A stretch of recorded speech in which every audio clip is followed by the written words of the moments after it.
Hello, हाँ हमारी शुरू आ जाओ।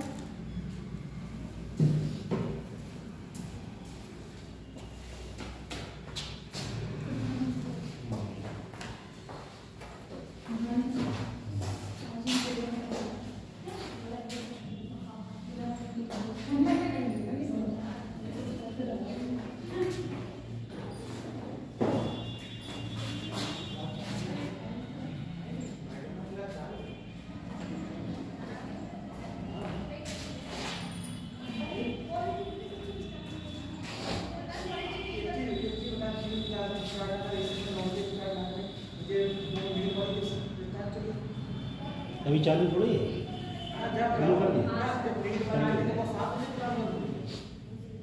आ जाओ सब लोग, आ जाओ।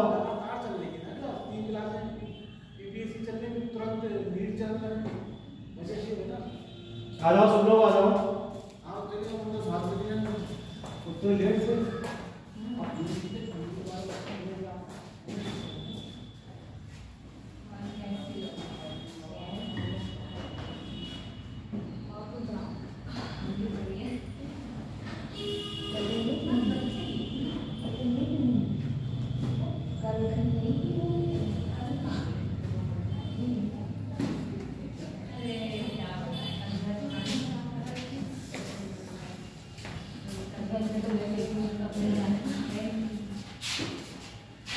चालू कर दी।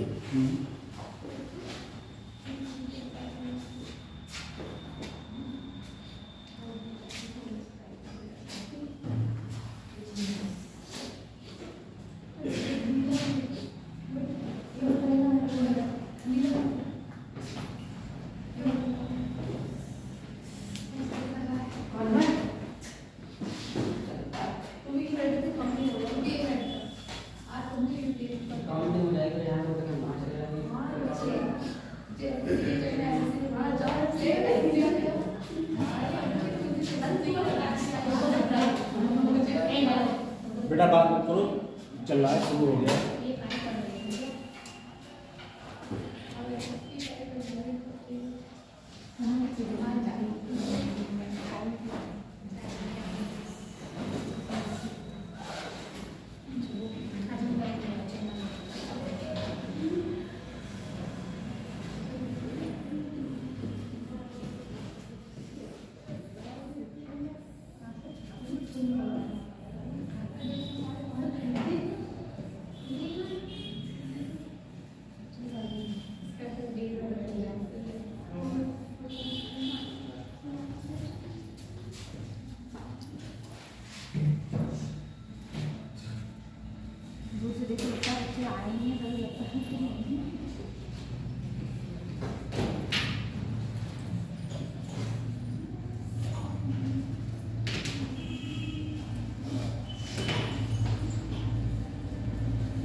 ये डालो। सर ऑन पे उस ये लिखाया था वर्तमान जाति व्यवस्था में एक विरोधाभास, तो इसके आगे कुछ लिखाया नहीं था। उसके बाद आपको समझाया था जाति व्यवस्था कमजोर होना और जाति व्यवस्था मजबूत होना, ये टॉपिक समझा दिया था। उसके बाद ये भारतीय समाज में धार्मिक बहुलवाद, उसका नहीं लिखाया नहीं, वो तो लिखवा दिया था मैंने, बताया नहीं लिखवाया। नहीं लिखवाया। आप लोगों को जाने की बहुत जल्दी लगी थी। नहीं, हम लोग तो रहे थे टाइम पर। नहीं, सबसे ज़्यादा तो आपको सर बहुत टाइम हो गया। उस दिन तो मेरा ही सब सिस्टम खराब हो गया। मुझे आने वालों को क्लास लेना थी और बच्चे बार बार फ़ोन कर रहे हैं वहाँ से। फिर सर ने कहा कि आपको आना ही है।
नंबर 1 जाति व्यवस्था का कमजोर होना और नंबर 2 जाति व्यवस्था का मजबूत होना। पहले कमजोर होने वाले काम को पूरा कर लो, उसके बाद मजबूत होने वाले। कहाँ से आता है?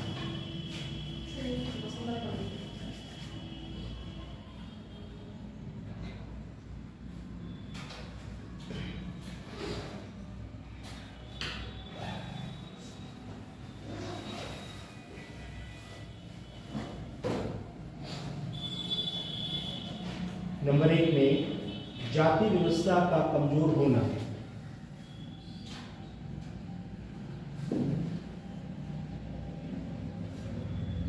ये पॉइंट हो गया। इसके नीचे लिखेंगे पदानुक्रमित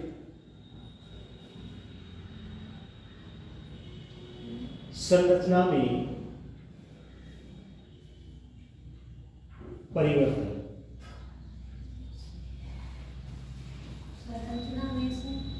संरचना में परिवर्तन।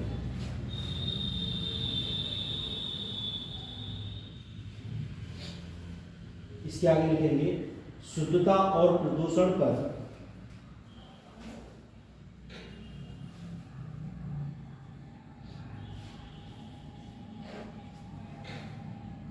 आधारित जाति पदानुक्रम धर्मनिरपेक्षता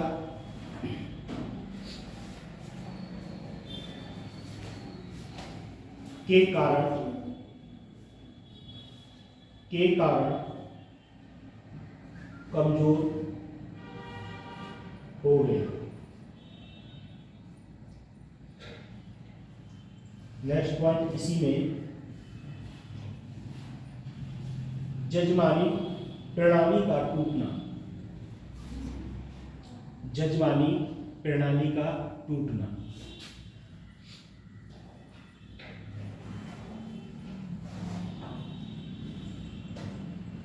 इसके आगे लिखेंगे जजमानी प्रणाली में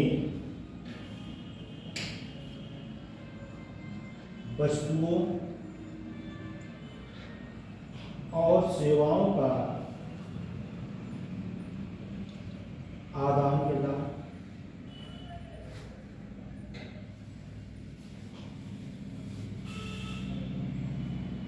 शामिल था।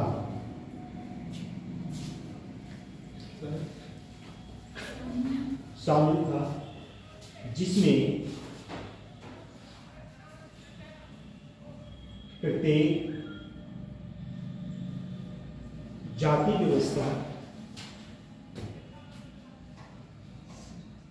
विशेषता के आधार पर अपना योगदान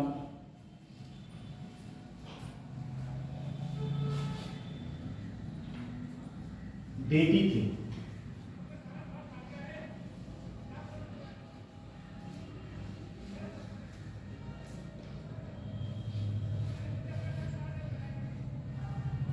अब नेक्स्ट पॉइंट लिखेंगे इसी में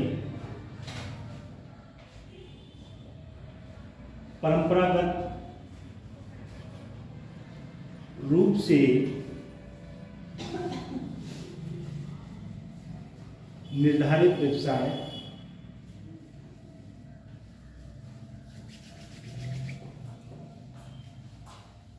प्रणालियों का विघटन।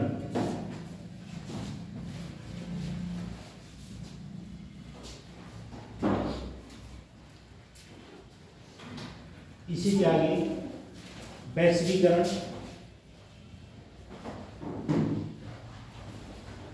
और सेवा क्षेत्र के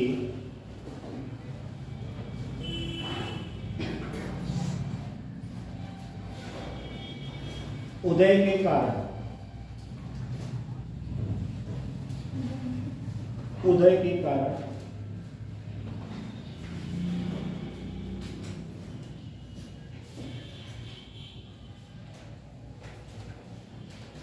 लिख लिया। अब लिखेंगे नंबर 2 में जाति व्यवस्था का मजबूत होना। सब लोग अपना फोन जो है साइलेंट पे लगाना।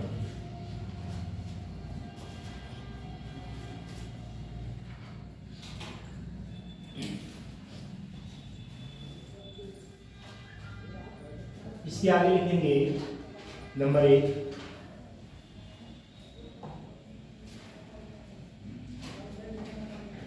जाति और राजनीति।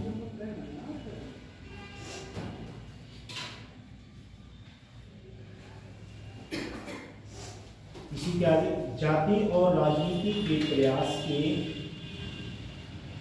जाति की राजनीति के प्रसार के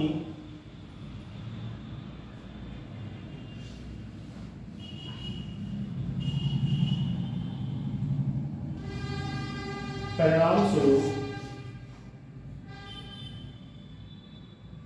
समाज के वंचित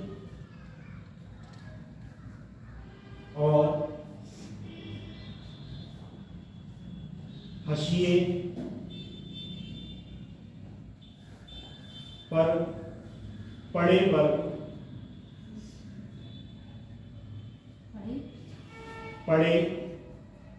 वर्ग के अधिकारों की रक्षा के लिए कानून बनाया गया।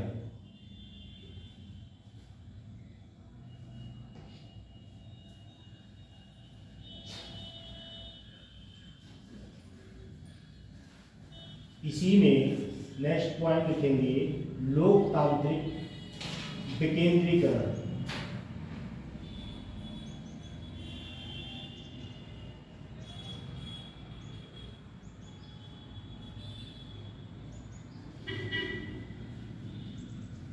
इसके आगे लिखेंगे पंचायती राज व्यवस्था में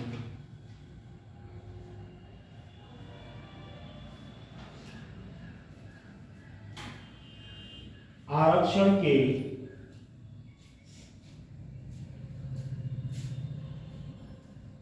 लोकतंत्र में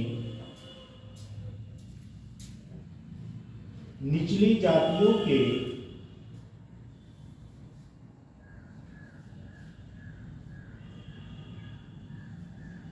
प्रतिनिधित्व का अवसर प्रदान किया है।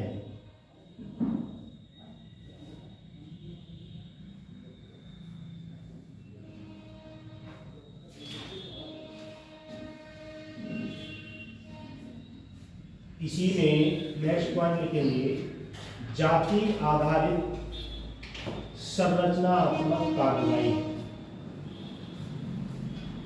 जाति आधारित संरचनात्मक कार्रवाई।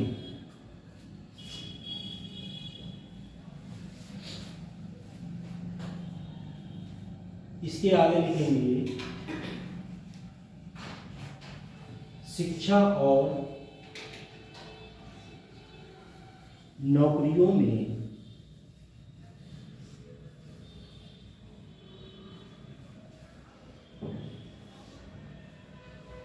जाति आधारित आरक्षण के प्रावधान ने जातिगत पहचान को मजबूत किया है।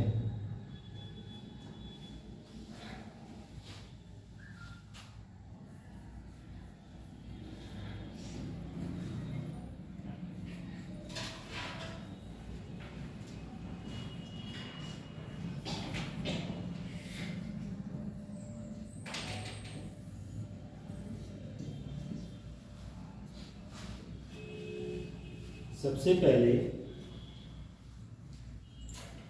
जो जातियां हैं, जैसे नंबर 1 पे लिखा है जन्म, जो हाई कास्ट के लोग हैं जैसे ठाकुर, पंडित, बनिए, खान साहब, सैयद, ये ब्रादर जो हैं जनरल में आते हैं। उसके बाद ओबीसी, ओबीसी में गंगवार, मौर्य, कश्यप, अंसारी और पाल, गड़रिया, गुर्जर, यादव। ये पाल गड़रिया किसी में ओबीसी का नहीं? पाल लोग जो हैं वो ओबीसी में आते हैं। पहले तो ये लोग 80 में आते हैं। नहीं, अभी इनके लिए राज्य सरकार ने इनके उस पर डिस्कस चल रहा है, पर सरकार इनके लिए जो 33 जातियाँ हैं उसके लिए सरकार ने इस चीज़ को रोक के रखा है। क्योंकि सरकार किसी भी मामले को रोक के इसलिए रखती है कि जब चुनावी माहौल जब होता है उसमें कुछ नया किया जाए। पर इससे पहले जो सरकार थी उन्होंने कहा ये जो जातियां हैं वो ऐसी में कर दी जाए, पर सरकार ने इस प्रोसीजर को रोक के रखा है। उसके बाद एससी में जाटव, दिवाकर, कोरी जुलाई, ऐसी और तुरे, ऐसी निम्न जातियां जो एससी में आती हैं।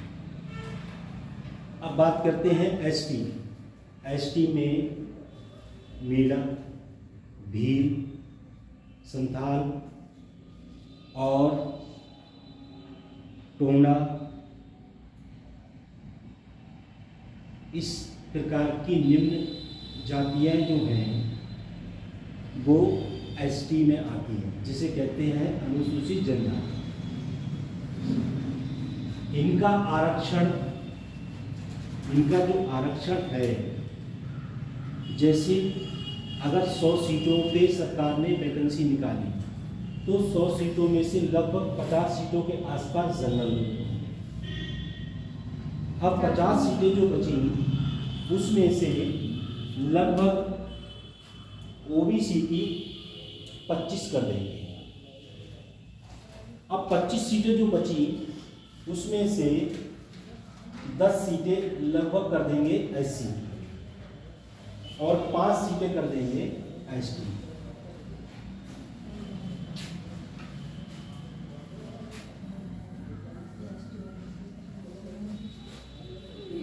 पचास, 25, 10 और 5।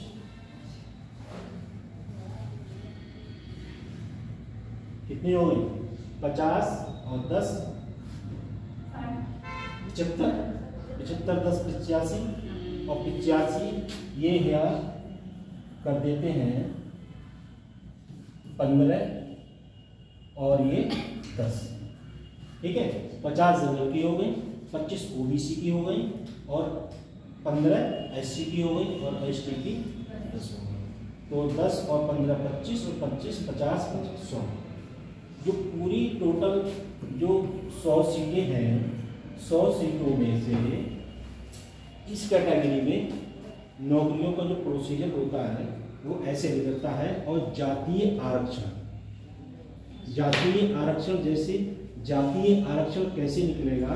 जातीय आरक्षण ऐसे निकलता है जैसे सपोज करो कि आप लोग जिस वार्ड में रहते हो उस वार्ड के अंदर या मोहल्ले के अंदर एक सभासद होगा या वार्ड मेंबर होगा या ग्राम पंचायत का जो बच्चा है, तो उस ग्राम पंचायत में एक ग्राम पंचायत सदस्य होता है जिसे मेंबर बोलते हैं।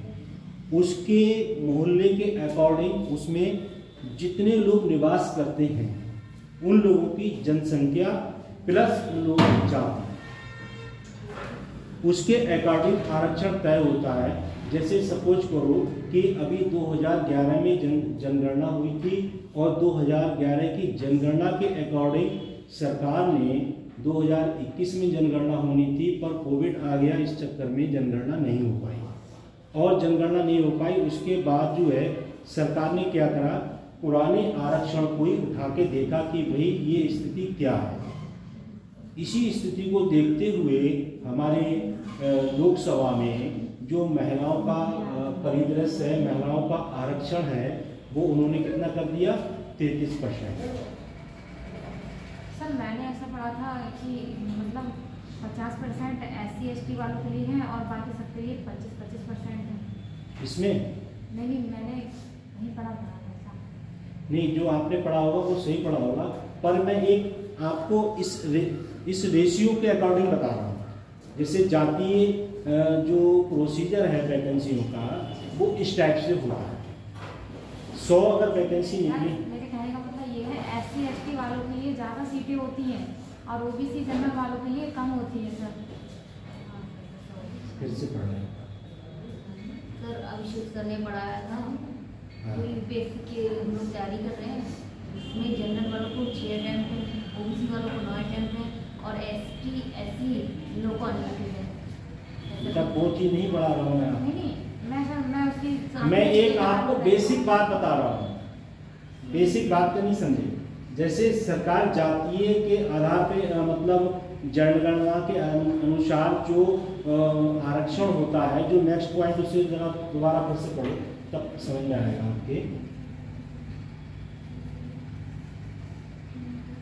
इसमें लिखा है जाति आधारित सकारात्मक कार्रवाई शिक्षा और नौकरियों में आधारित आरक्षण के प्रावधान ने जातिगत पहचान को मजबूत किया। सर हमने भी कही का नौकरियों के लिए हाँ। ST SC वालों के लिए ज़्यादा है, अटैम्प्ट के लिए वैसे भी अगर किसी भी चीज़ में वैकेंसी हो उसकी बात होती है।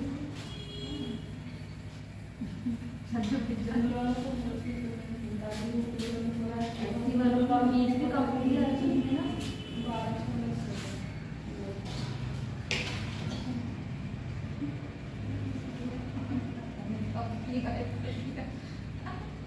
अब चलो, जो तुम लोगों को जिसने पढ़ाया वो सही है। नहीं सर, किसी भी चीज़ में फॉर्म भरो ना तो SC ST वालों की फीस कम होती है।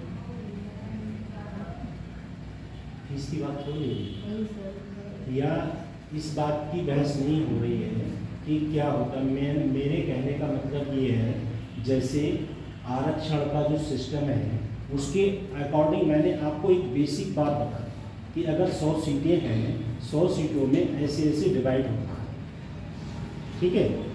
ये नहीं कि तुम्हारे अटेम्प्ट कितने हैं, कि कितने बार अटेम्प्ट कर चुके हो, ये बात नहीं हो रही है। अब जो जाति व्यवस्था का कमजोर होना है, उसमें पहला पॉइंट है पदानुक्रमित संरचना में परिवर्तन, शुद्धता और पर्यावरण पर आधारित धर्मनिरपेक्षता के कारण कमजोर। कुछ धर्म ऐसे हैं जो कमजोर हैं।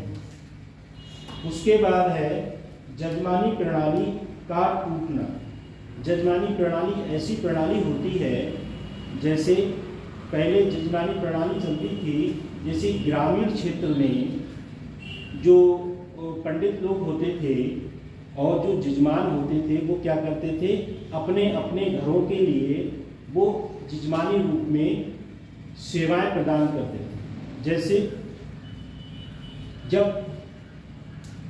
6 महीने बाद जो फसल होती थी, उस फसल से वो अपनी जजमानी की आवश्यकताएं पूरी करते थे, घर घर जाके जजमानी लेते थे। और उस समय जैसे जो बड़े लोग होते थे वो पैसे प्रदान कर देते थे और जो छोटे लोग होते थे तो वो अनाज देके जजमानी को पूर्ण करते थे। उसके बाद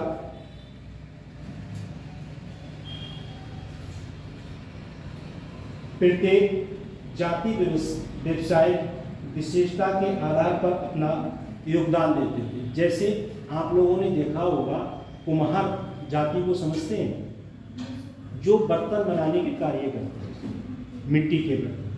तो इनकी एक जजमानी हुआ करती थी, वो घर घर जाके छोटे छोटे, आप लोगों ने देखा होगा, छोटे छोटे दिए जो होते हैं, वो दियों के लिए जाके घर घर प्रदान मतलब देते थे और उसके बदले वो क्या करते थे, अनाज लेते थे। ये उनकी जज्बानी प्रथा थी। जैसे जो पंडित लोगों की प्रथा थी वो समझ में आ गई, और ये जो कुमार लोग होते हैं इनकी भी एक जजमानी होती है। उसके बाद एक बिरादर आती है श्रीवास्तव। श्रीवास्तव को जो एक पुरानी भाषा में कहते हैं नाई, तो वो एक बिरादर ऐसी थी, उसकी भी जजमानी हुआ करती थी। जैसे शादी विवाह में अगर नाई नहीं होगा तो घर घर बुलाने आप लोग थोड़ी जाओगे। वो व्यक्ति का अपना एक काम है, और वो उसका वो काम था कि जो पुरुष वर्ग हैं उनकी दाढ़ी मूछ बनाना, बाल काटना, ये उनकी जजमानी व्यवस्था थी। और जैसे किसी व्यक्ति की परिवार में मृत्यु हो जाती है तो उसका जो 10वां संस्कार है उसकी प्रथा को नाई फॉलो करता है। आगे सुनिए, जजमानी। इसी रूप से पहले के जो परिवेश था, जो दिवाकर जाति है, इस समय दिवाकर ट्रेंड आ गया है, और पहले गांव वाली भाषा में कहते थे धोबी, और उसका ये कार्य था, उसकी भी जज्बानी चलती थी। वो क्या करते थे, घर घर जाके कपड़ों को इकट्ठा करते थे और किसी नदी या तालाब में धुल के उस कपड़े के लिए वापस कर दिया करते थे। ये भी एक जजमानी प्रथा थी, पर अब वो ट्रेंड खत्म हो गया, क्योंकि जब जजमानी आई तो आपके लिए कुछ ना कुछ तो जवाब ही देना है। अब सिस्टम क्या हो गया है, बटन दबाओ और मशीन चालू हो गई, व्यवस्था खत्म हो गई। अब लग रहा है कहीं जजमानी व्यवस्था, पर जब अगर आया है टॉपिक में तो आपको पढ़ना पड़ेगा।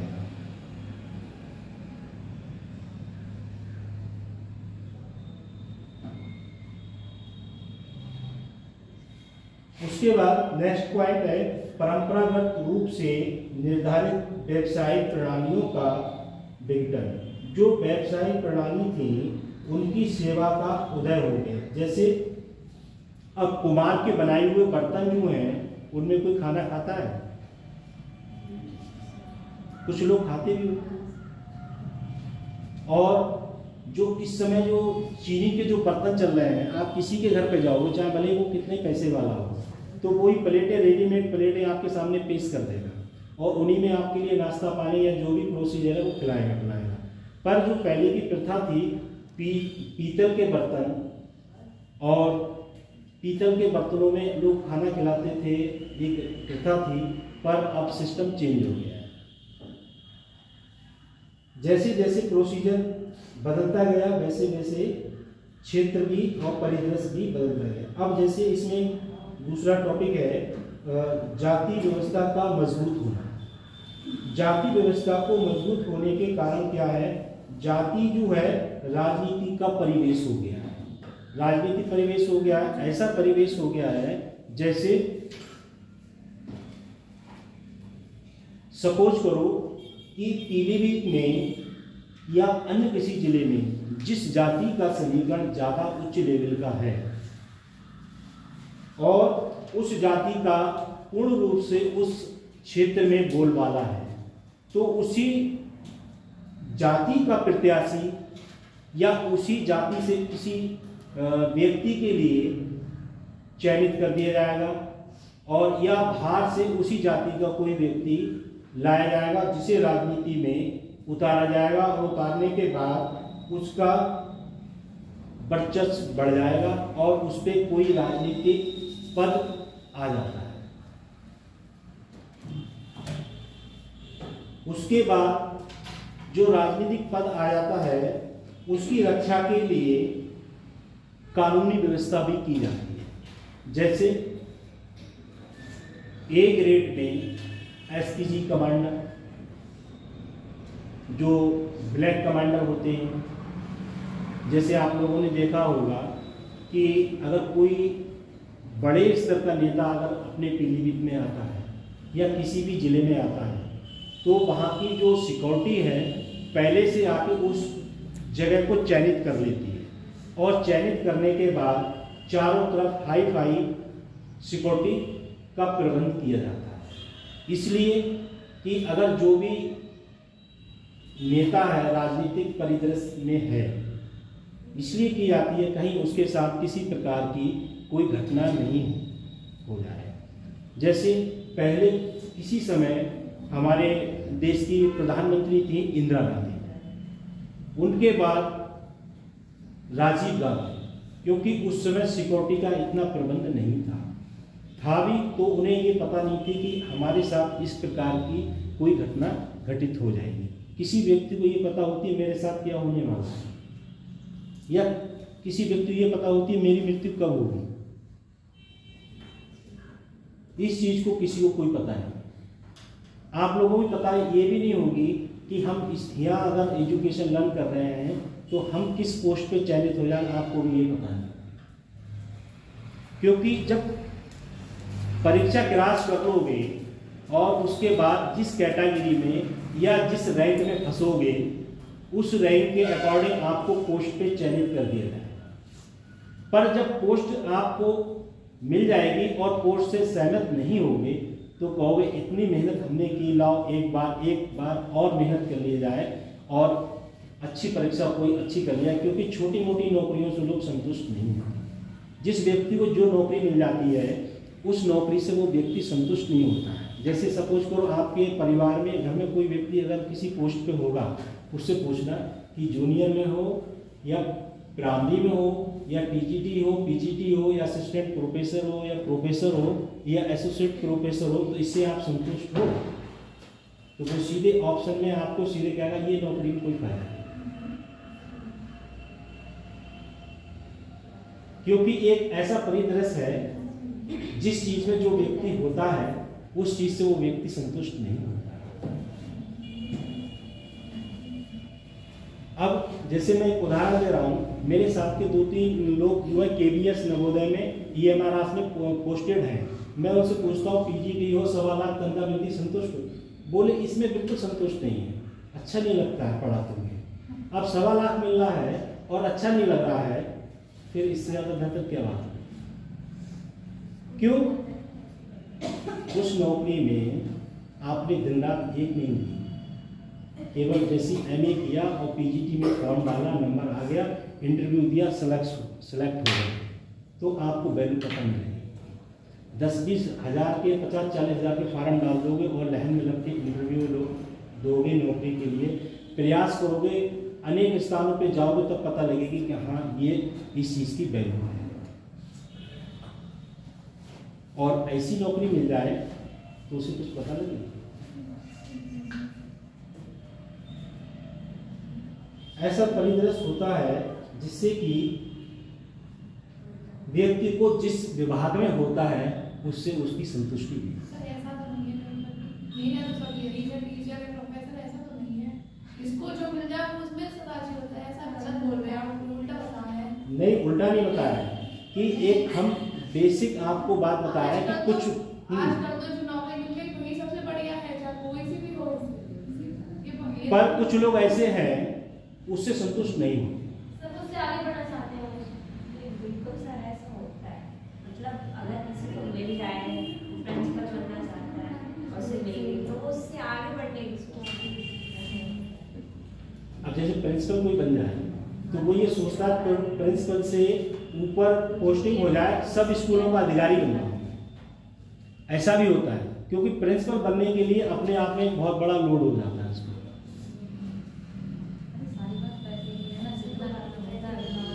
और मैं सबसे मेन बात आपको बता रहा हूँ, जो मन है, जो इच्छाएं हैं, वो व्यक्ति कभी पूरी नहीं।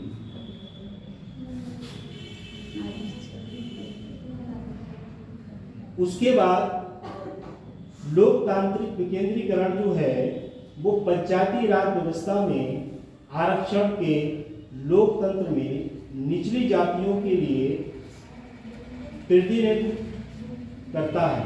जैसे जो लोकतंत्र है उसमें जो जातियां हैं और जो निचली जातियां हैं, निचली जातियों के लिए आरक्षण प्रदान किया गया है। जैसे अगर जनरल की संख्या ज़्यादा है तो वहाँ पर जनरल कैटेगरी में चाहे वो MP MLA हो, विधायक हो, या आपका टाउन में चेयरमैन हो, उसके अकॉर्डिंग रहेगा। और अगर कोई निचली जनजाति है, जैसे आपने सुना होगा पहले सीट जो है जनरल में थी और इस बार OBC में आ गई, और OBC के बाद कुछ समय बाद जो है वो SC में आ गई। ये प्रोसीजर बदलता रहता है, चेंज होता रहता है, क्योंकि अगर सब एक ही समान रहेगी तो एक ही समुदाय के लोगों को फायदा मिलेगा, और चेंज होती रहेगी तो उसमें विभिन्न कैटेगरी में जो जातियां हैं उनमें सभी लोगों को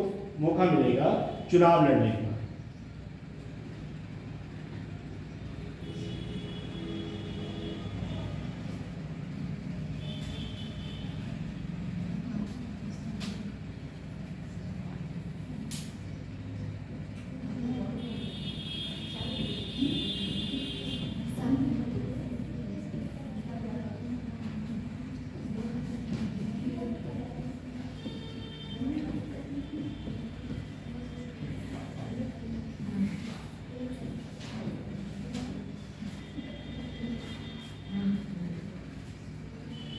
धार्मिक बहुलवाद, इसके आगे लिखेंगे भारतीय समाज विविध संस्कृतियों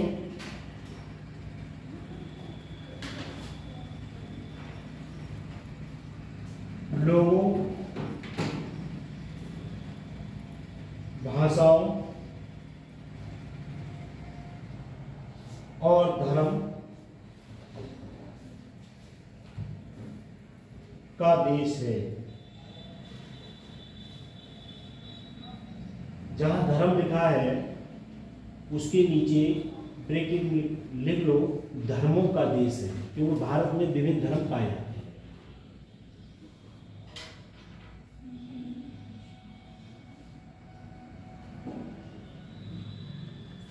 आगे लिखेंगे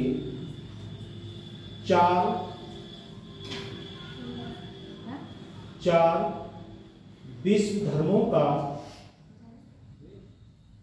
घर है।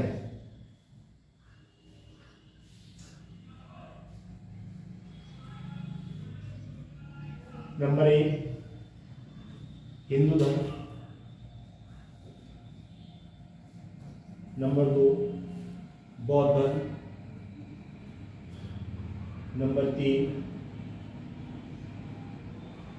सिख धर्म, नंबर 4 जैन धर्म।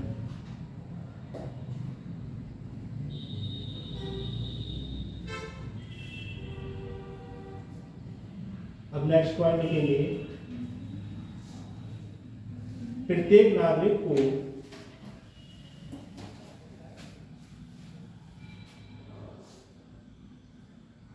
संविधान द्वारा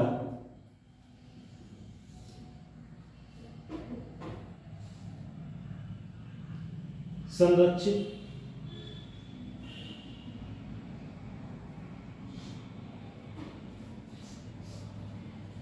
किसी भी धर्म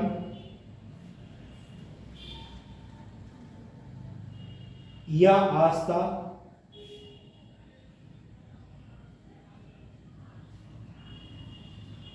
का स्वतंत्र रूप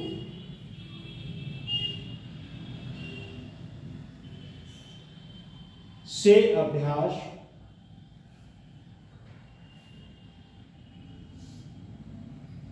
उपदेश, प्रचार और प्रसार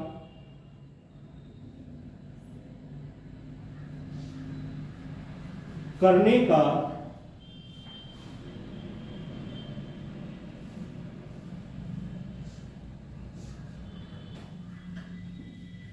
अधिकार है।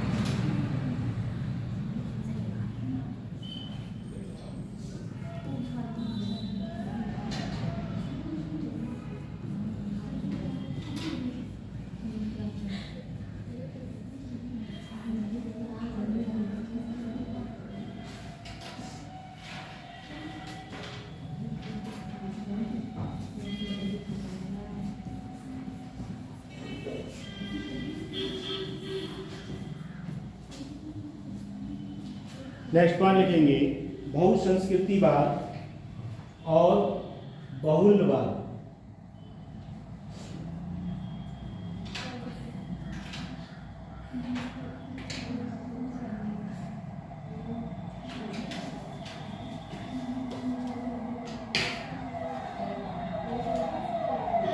इसके आगे कौन जा रहा है बताओ, लमसम आइडिया लग रहा है कौन अधिकारी जा रहा होगा इससे? डीएम साहब जा रहे हैं। सब डीएमओ को आदेश से 9 से 11 बजे तक जनता की समस्याओं का समाधान है और हर अधिकारी बैठ जाता है, क्योंकि एक सिस्टम आ गया है अंगूठा लगा। और इसका भी लोगों ने तोड़ कर लिया है, क्योंकि इसका लाइव चल रहा है, फिर मैं ज़्यादा डिटेल में नहीं जाऊँगा, क्योंकि अब सिस्टम आने वाला है कि आप जो है मशीन के सामने खड़े होंगे ऐसे, और इसकी जो रेटिना है उससे कनेक्ट हो, क्योंकि अंगूठे को आदमी क्या करता है ज़्यादातर बनवा, तो आँखों को थोड़ी बनवा होगी।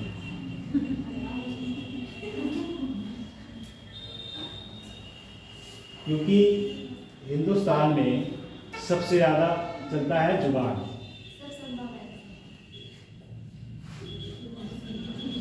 इसके आगे लिखेंगे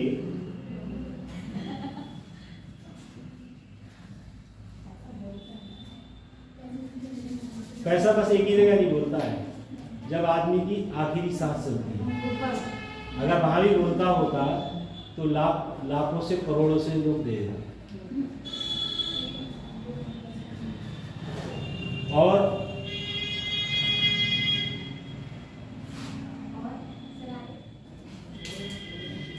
एक ऐसी प्रोसीजर है कि उस चीज में ऊपर वाली की दया दृष्टि में किसी का हस्तक्षेप नहीं होगा, उसको जो पसंद है बस वही मिलेगा, आप कितना भी जतन कर लो नहीं। क्योंकि जो बात मन में आती है उसको पूरा करना या उसके लक्ष्य को पाना बहुत कठिन बात है। बहुसंस्कृतिवाद और बहुलवाद के आगे लिखेंगे भारत एक अंतर्निहित बहुसंस्कृति समाज है।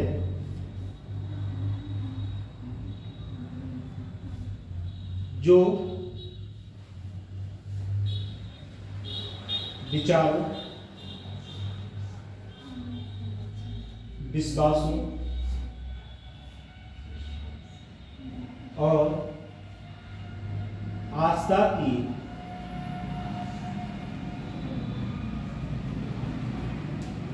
बहुलता में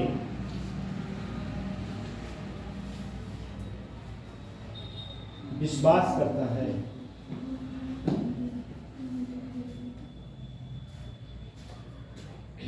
ये भारतीय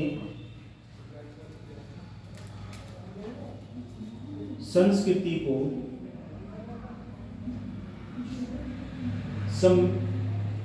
समृद्ध करता है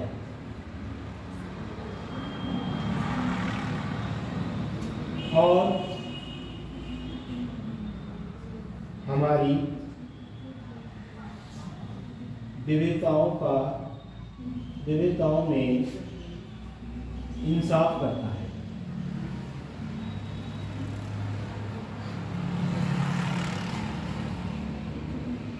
नेक्स्ट पॉइंट, हमारे पास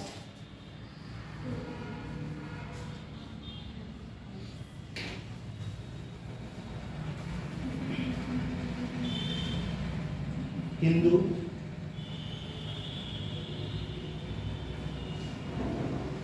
मुस्लिम, सिख, ईसाई,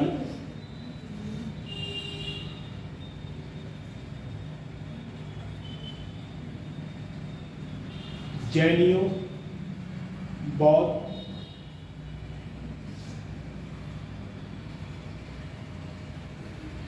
पारसियों, आदि के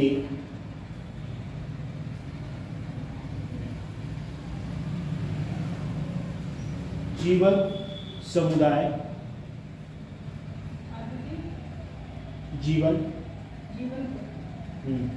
जीवन समुदाय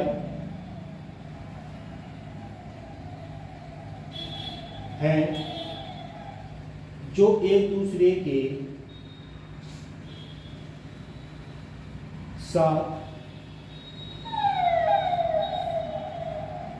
अच्छी तरह से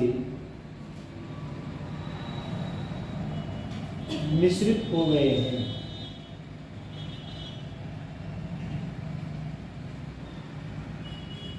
और ऐसा करके भारत की प्रगति को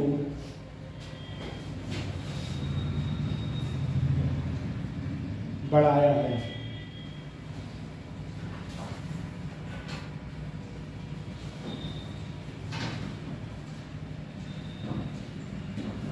नेक्स्ट पॉइंट लिखेंगे, इस विशाल विविधता के साथ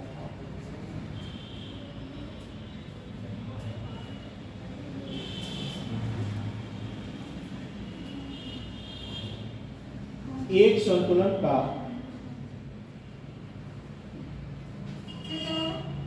संतुलन का बनाना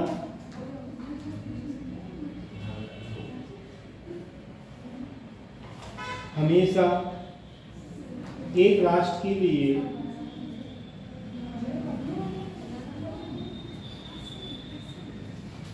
चुनौती होती है।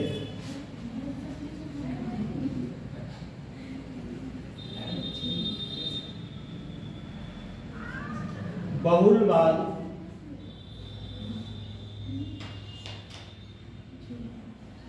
और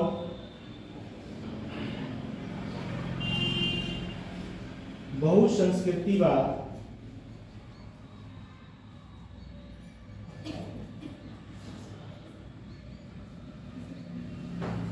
इस पहली को एक साथ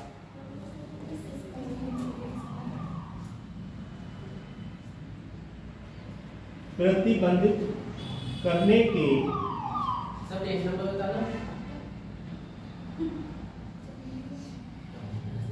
17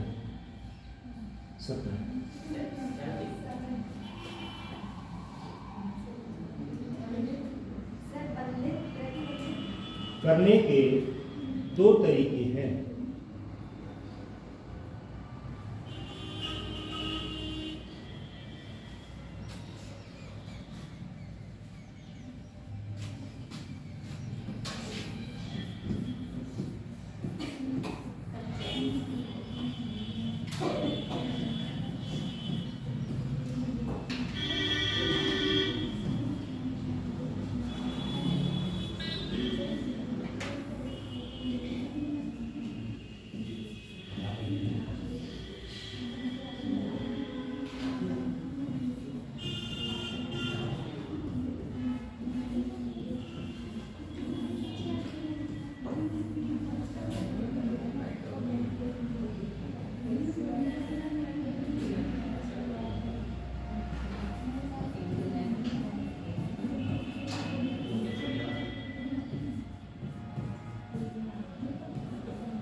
नंबर 1 लिखेंगे, भारत में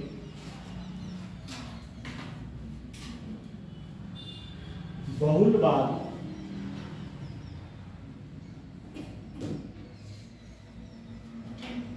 एक ऐसे समाज का निर्माण करता है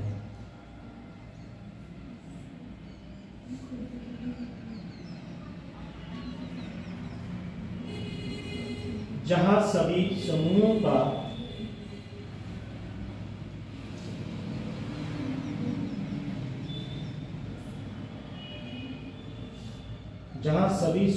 पर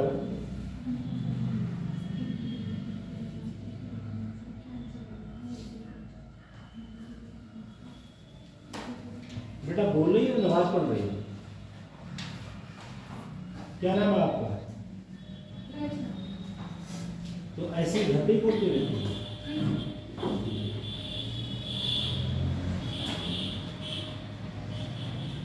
जहां सभी समूहों पर समान स्थिति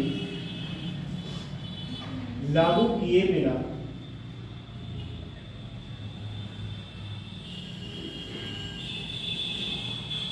सभी इनपुट एकीकृत हों,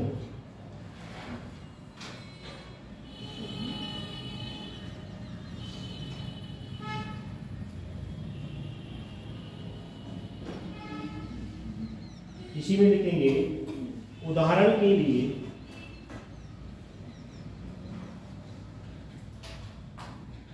धार्मिक सीमाओं से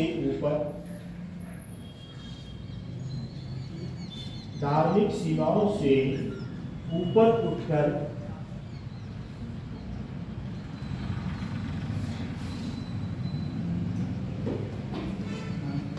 धार्मिक त्योहारों को मनाना।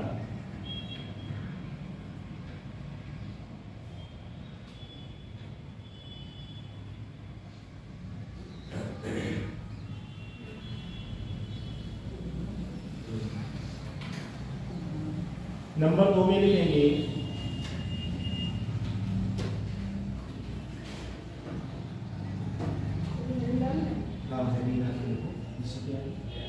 नंबर 2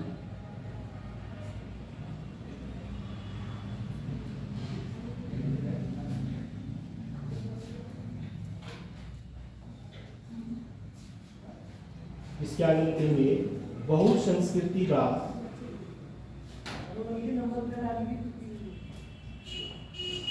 अन्य संस्कृतियों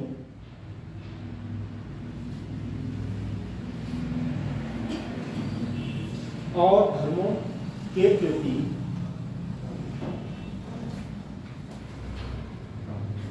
सम्मान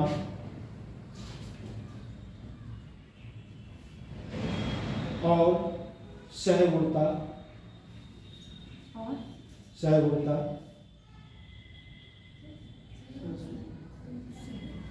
सहिष्णुता देखने का एक तरीका है जो जीवन के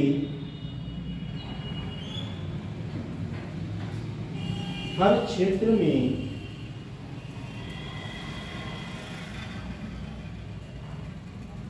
विभिन्न पहचानों के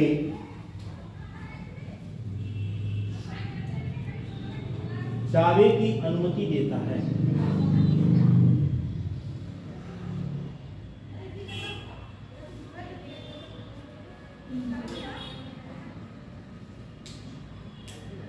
इसी में लिखेंगे नंबर 2 वाले क्रम में भारतीय संविधान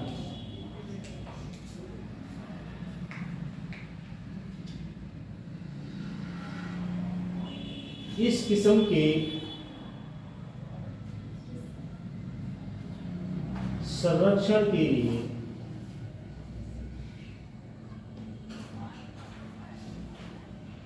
मौलिक अधिकार प्रदान करता है।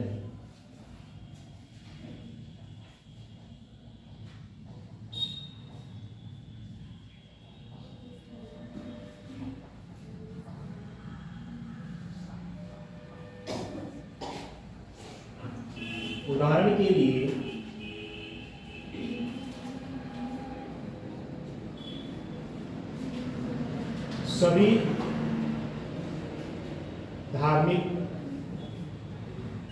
सभी धार्मिक त्योहारों पर राष्ट्रीय अवकाश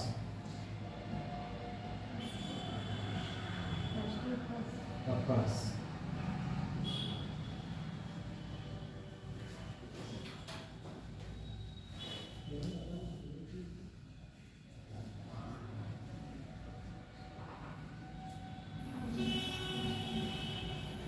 देखिए, जो राष्ट्रीय धार्मिक त्योहार है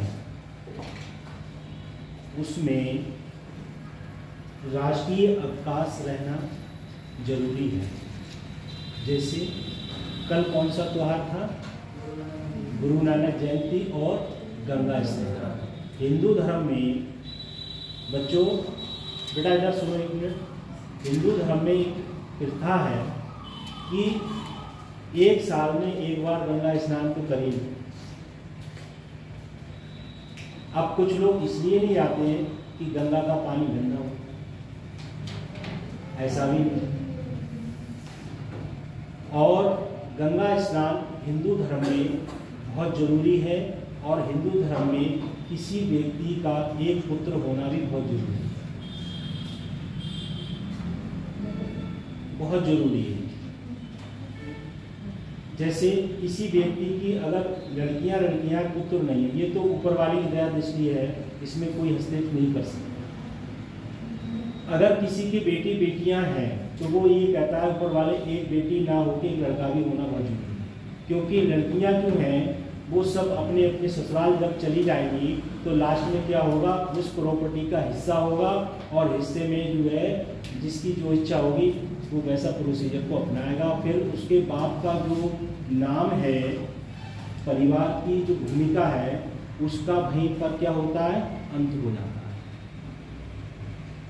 होता है क्यों बाप का अगर जो पिता है उनके अगर कोई बेटा है तो उनकी सल्तनत आगे चलेगी, और जो लड़कियां हैं वो अपने जब ससुराल जब चली जाएंगी तो फिर जब भाई नहीं होगा तो मैके में आने की इच्छा करेगी उनकी। ऐसे ही ये चचेरे तहरे अगर कोई आपका सहयोग कर रहा है वो बात अलग है, पर जब नहीं सगा नहीं है तो फिर वो प्रोसीजर क्या होगा, वहीं पर ज़्यादा महत्व नहीं है।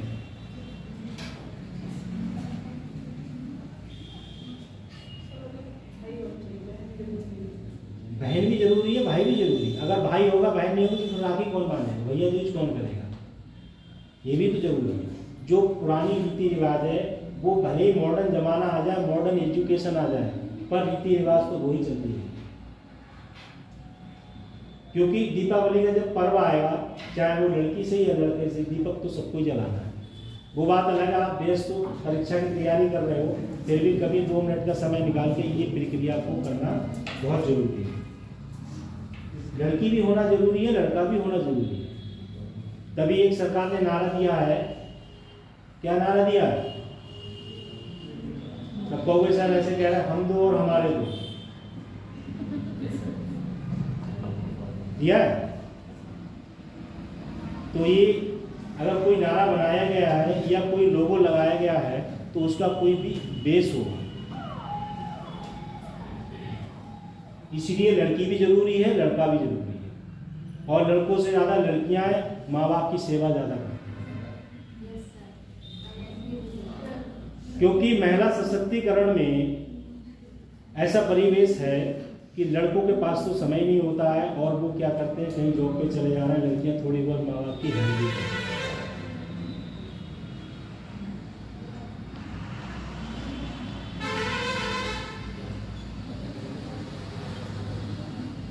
एक इसमें पॉइंट था धार्मिक नंबर 1 वाले में, उदाहरण के लिए धार्मिक सेवाओं के ऊपर उठकर धार्मिक त्योहारों को मानना।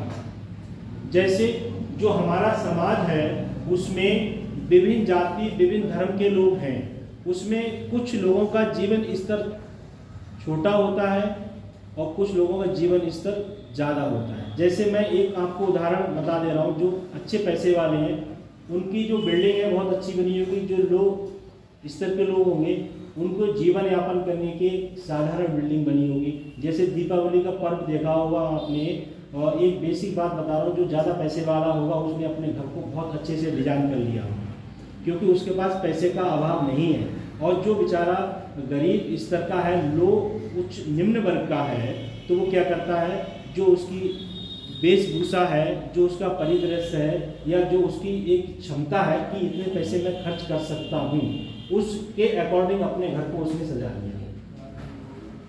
ज़्यादा पैसे वाला है तो भाई ज़्यादा तरीके से सजा लेगा, और कम पैसे वाला है तो वो बेचारा कम स्तर से अपने घर को सजा लेगा।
इसके बाद भारत एक बहुभाषीय समाज के रूप में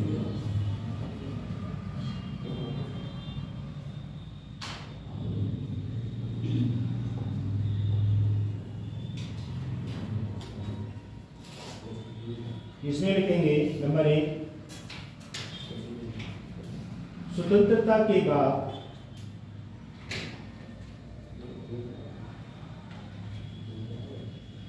के योग में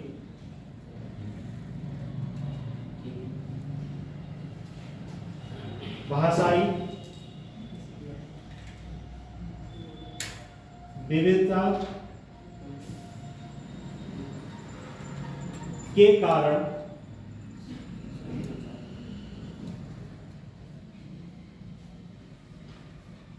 राज्यों का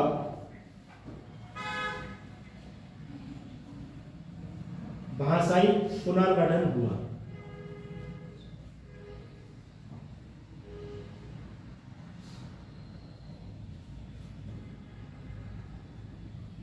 नंबर 2, संविधान ने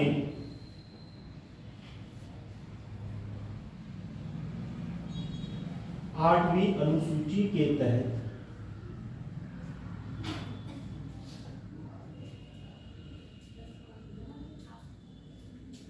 बाईस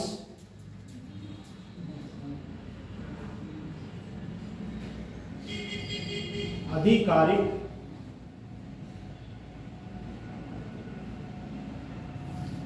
भाषाओं को मान्यता दी है।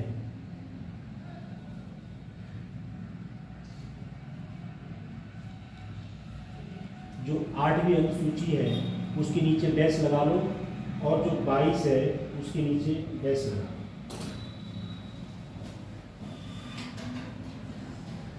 भारत, अब नंबर 3 पॉइंट लिखो, इसके लिए हेडिंग के रूप में लिखना है आपको। भारत में शास्त्रीय भाषा का दर्जा।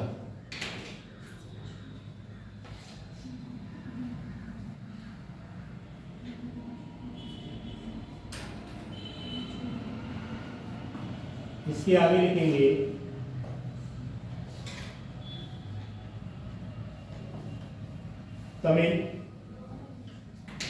तमिल, कामा, संस्कृत, कामा, कन्नड़, कामा, तेलुगु, कामा, मलयालम,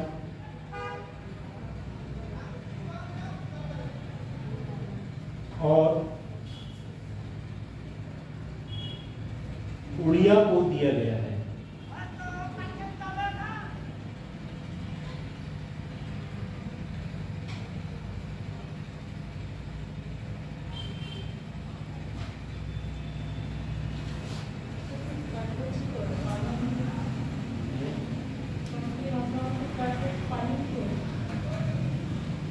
पाली इसमें ही लगी सर जल्दी से जोड़ा गया है। सर इधर से तो 24 को जोड़ा गया परसेंट में 9 है क्लास में पाली को जोड़ा गया है बेटा, इसमें है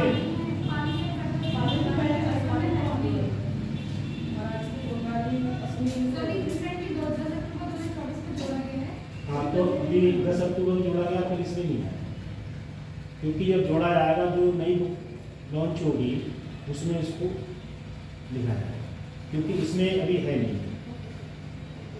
क्योंकि जो करंट का होता है उसको छपने में फिर उसको घोषणा करने के बाद जो है वो फिर प्रस्ताव बनेगा, फिर जाके कहीं उसके कैबिनेट में प्रस्ताव होगा, फिर जाके कहीं लागू होगा। ये तमिल, संस्कृत, कन्नड़, तेलुगु, मलयालम, उड़िया, ये जो है भारत में शास्त्रीय भाषा का दर्जा दिया गया है। भारत जैसे जो राज्य हैं उन राज्यों में सांस्कृतिक प्रोग्राम होते हैं।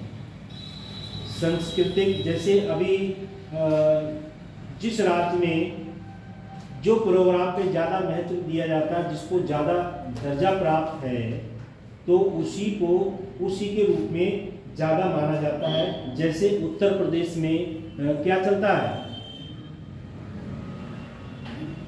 उत्तर प्रदेश में किस शास्त्रीय संगीत का ज़्यादा महत्व है?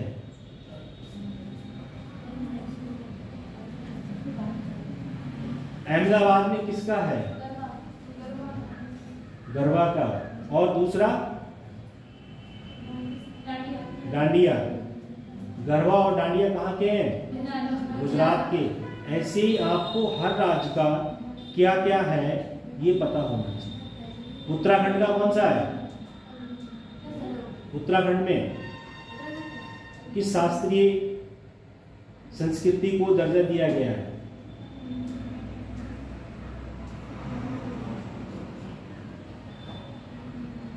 हर राज्य का याद करो, भले ही अब ना हो याद कोई बात नहीं, पर आप लोगों को ये सब चीजें याद होनी चाहिए। किस राज्य का क्या है?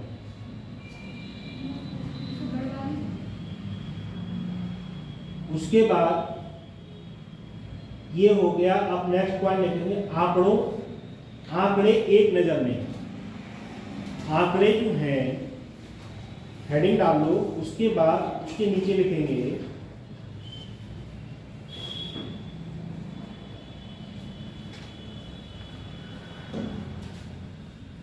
नंबर 1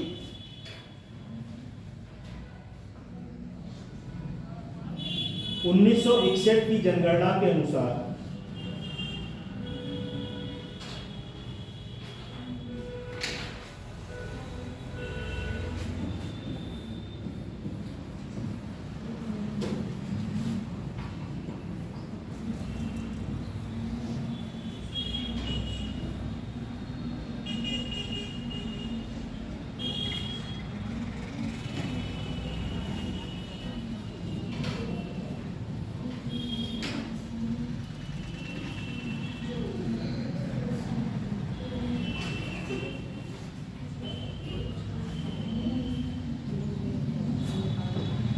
नंबर 1 में 1961 की जनगणना के अनुसार भारत में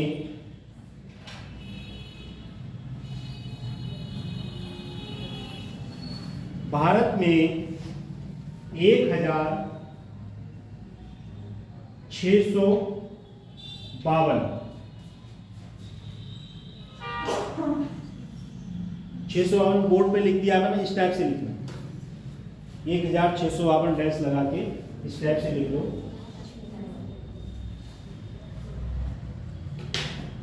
प्रमुख भाषाएं हैं।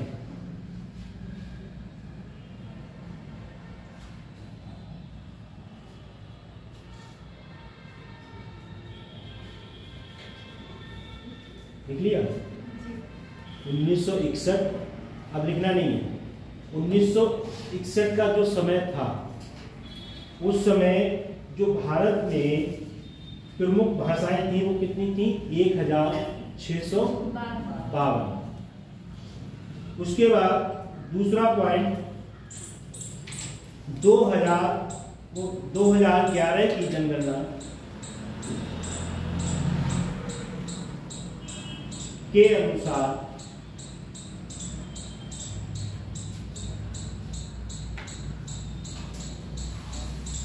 123 भाषाएं हैं, जिनमें से 30 भाषाएं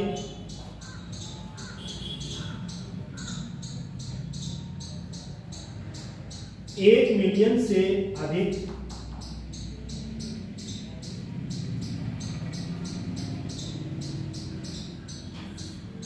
देसी वक्ताओं द्वारा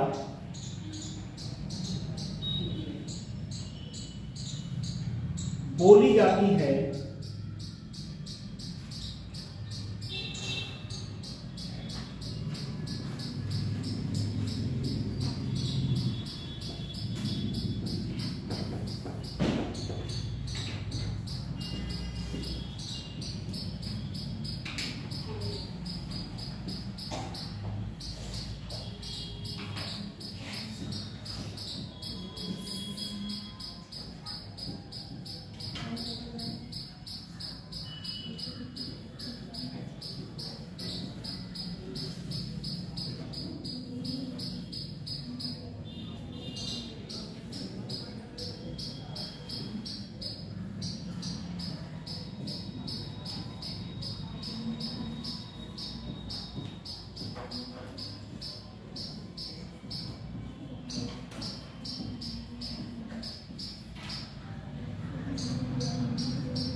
नंबर 3 पॉइंट में लिखेंगे जो 780 भाषाओं की पहचान की गई है। हाँ, 3 नंबर पॉइंट आ रहा सुन।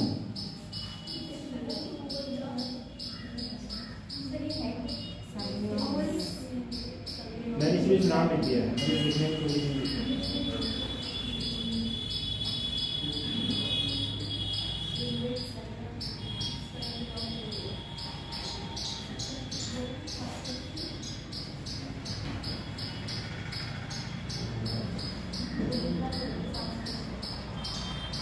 780 भाषाओं की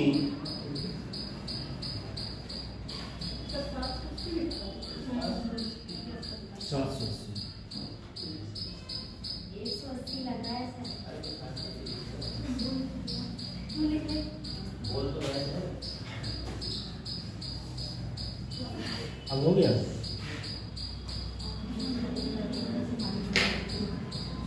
780 भाषाओं की पहचान की गई है,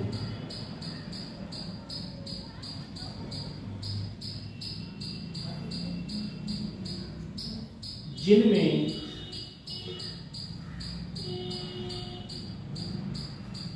50 पिछले 5 दशकों से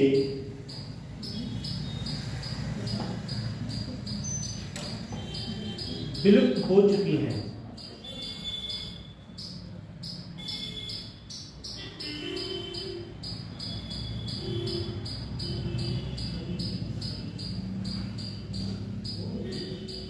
ठीक लिया?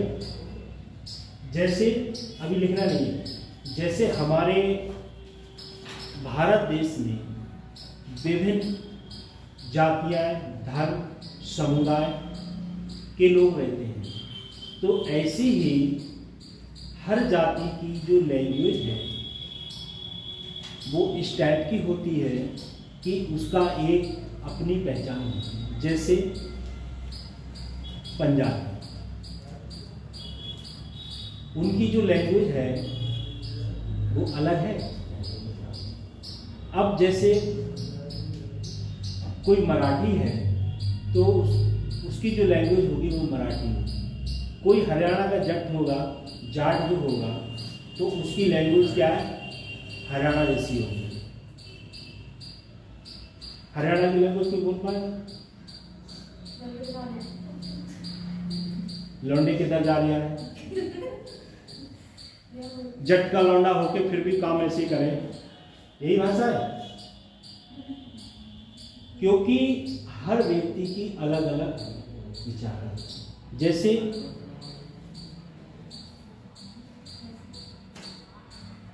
जैसे धर्म है वैसे वैसे लोगों की बोलचाल की भाषा भी है। और कुछ भाषाएं ऐसी हैं जो विलुप्त हो चुकी हैं। जैसे आप लोग एग्ज़ाम देने जब जाओगे तो अगर ऑनलाइन एग्ज़ाम होगा कहीं भी हो, तो जब अदर सिटी या अदर स्टेट में जब जाओगे तो एक सीट पे आप बैठे हो, बराबर में कहीं कर्नाटक, तेलंगाना, महाराष्ट्र का बैठा होगा। उसकी लैंग्वेज आप समझ नहीं पाओगे, पर अगर आपको इंग्लिश आती है तो वो जो इंग्लिश बोलेगा तो इंग्लिश को समझेगा। क्योंकि मेरे साथ कई बार ऐसा हुआ है, मैं पेपर देने गया हूँ दिल्ली में, तो बराबर में कोई उड़ीसा का, कोई तमिलनाडु का बोलो तो उनसे क्या बोलोगे? उनका चेहरा मोहरा देख के पता लग जाता है कि अदर स्टेट के हैं। तो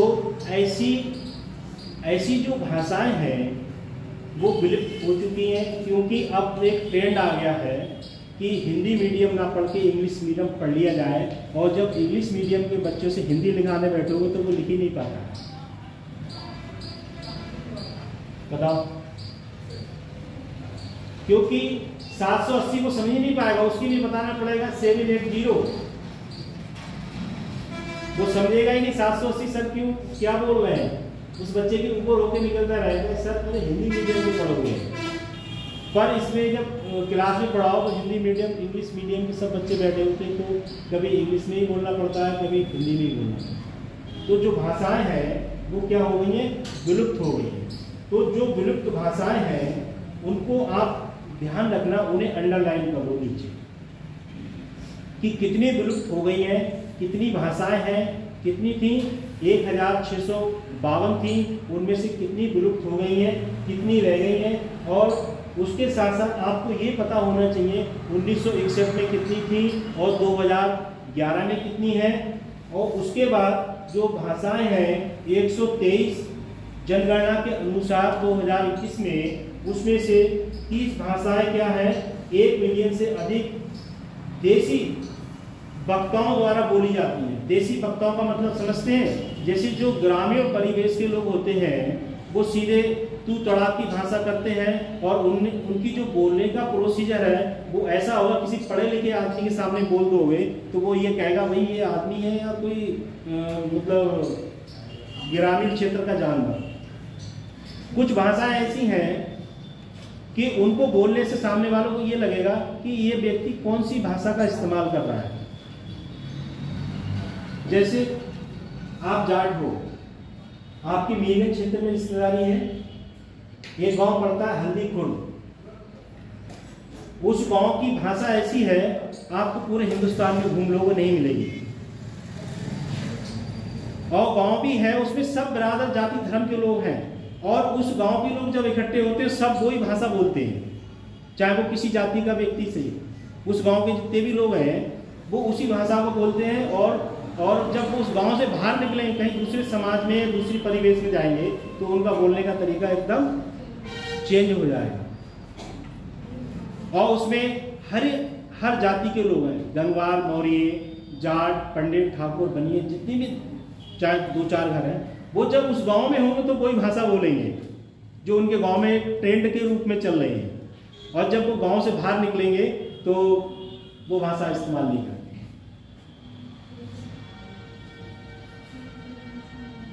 उस ढंग से कितनी भाषाएं जो बोली नहीं जा रही हैं, और वो देसी भाषाओं के लिए ग्रामीण क्षेत्र की या वो विलुप्त हो गई है। उसके बाद जो 780 भाषाएं हैं इनकी पहचान की गई है, जिनमें से 50 पिछले दशक में विलुप्त हो गई। विलुप्त इसलिए हो गई है, उसका मेन कारण क्या है? मेन कारण यह है कि सीधे एग्जाम्पल से समझ जाओगे। जैसे आपके दादा और परदादा उस भाषा को बोलते थे, वो ग्रामीण परिवेश में रहते थे और उनके पास जो पुराना प्रोसीजर था वो था। अब वो चेंज हो गया, अब उनके बच्चे नौकरी में आ गए, नौकरी में आने के बाद जो है परिवार क्या हो गया, डेवलप हो गया, शिक्षित हो गया, तो वो परिवेश को अब उस परिवेश को नहीं अपनाएंगे। क्योंकि जब शिक्षित समाज हो जाता है तो बोलने का, खाने पीने का, पहनने का, रहने का तरीका बदल जाता है। तो वो भाषाएं क्या हैं, वो विलुप्त हो गई हैं। अब उन भाषाओं के बारे में लोग क्या है, परिचित नहीं है। जब भाषाएं नहीं बोली जाएंगी तो वो भाषाएं क्या होंगी, विलुप्त हो जाएंगी। जैसे सबसे बढ़िया एक उदाहरण मैं दे रहा हूं, आप लोगों को समझ जाओगे और कहोगे हाँ सर ने सही उदाहरण दिया। जैसे आप लोग हैं या मैं हूं, पहले क्या करते थे, हाथ से बुनी स्वेटर या जर्सी पहनते थे, ठीक। अब उसको बुनने वाले लोग नहीं रहे, या लोग बुनना ही नहीं चाहते, समय नहीं है, तो क्या है, अब रेडीमेड पहन रहे हैं। अब 20 साल बाद जो नई पीढ़ी आएगी या 30 साल बाद नई पीढ़ी आएगी, वो इस चीज़ को समझ पाएगी कि हमारी जो सिस्टर थी या मम्मी थी वो हमें छोटे पे एक स्वेटर नया डिजाइन डाल के बना के देती थी। वो क्या हो गया, वो सिस्टम विलुप्त हो गया। यानी कि अब किसी के पास ना इतना समय है और ना इतनी तकनीक है, क्योंकि जैसे जैसे लोग हैं वैसे वैसे नई तकनीक आ गई है, तो पुरानी तकनीक पे लोग फोकस कम करते हैं। क्योंकि इस समय आईटी का समय है, तो हर आदमी सोचता है कम पैसों में दमकता हुआ कपड़ा मिलना चाहिए। चाहे फिनिक्स मॉल से लो, चाहे किसी मॉल से लो, किसी शॉप से ले लो, तो वो सिस्टम जो है समाप्त होता जा रहा है। उसके बाद मुद्दे और चुनौतियां हैं।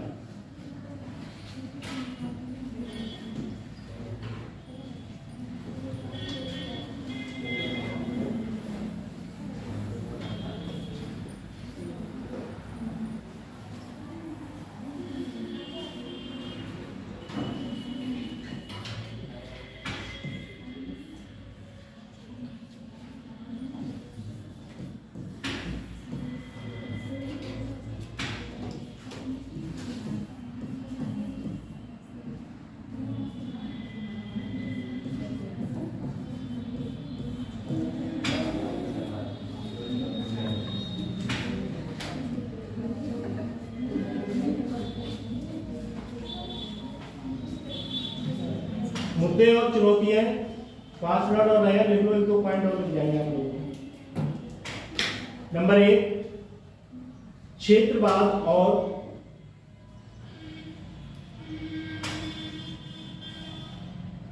संकीर्णतावाद। क्षेत्रवाद और संकीर्णतावाद में वृद्धि।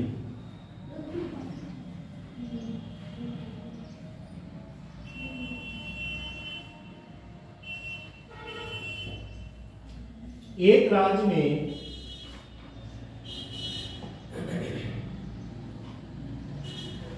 विभिन्न भाषाई समूह के लोग अपने स्वयं के हित पर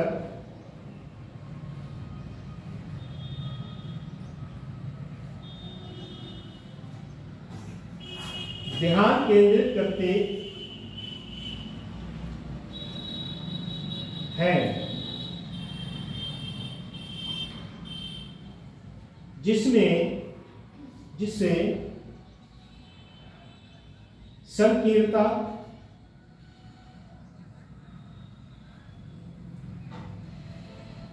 की भावना पैदा होती है।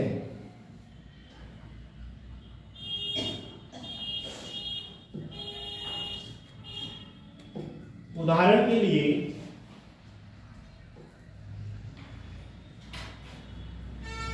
महाराष्ट्र में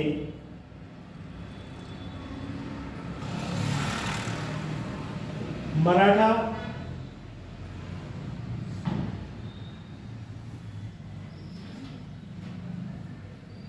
नंबर 2, क्षेत्रीय राजनीतिक दलों का गठन।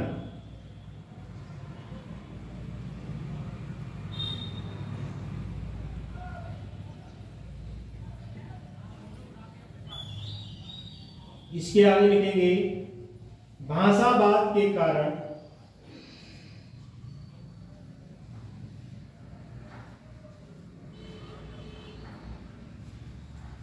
कुछ राज्यों में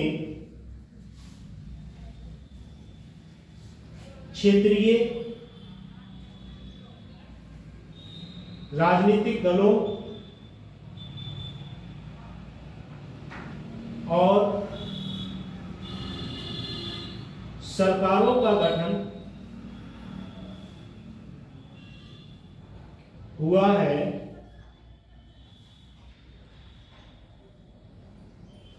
उदाहरण के लिए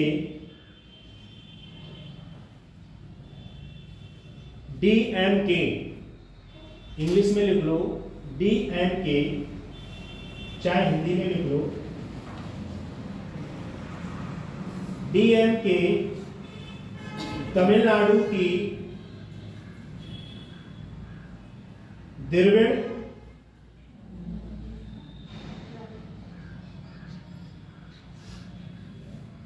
मुनेत्र कड़गम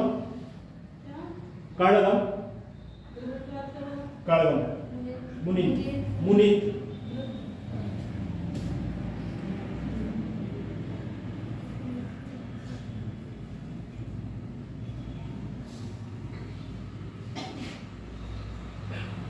देखो, आप लोगों को ये भी पता होना चाहिए कि कौन सी पार्टी जो है वो राज्य स्तर की है, कौन सी पार्टी जो है राष्ट्रीय स्तर की है। और जो बहुजन समाजवादी पार्टी है और एक पार्टी और आ गई है आम आदमी पार्टी, इसको भी क्या कर दिया है, राष्ट्रीय स्तर में सम्मिलित कर दिया। ठीक है, क्योंकि नई पार्टी आ गई, 2-3 जगह सत्ता में सरकार आ गई, तो उसे उस हिसाब से घोषित कर दिया। चलो बंद कर दो इसे बंद कर। हो गया टाइम?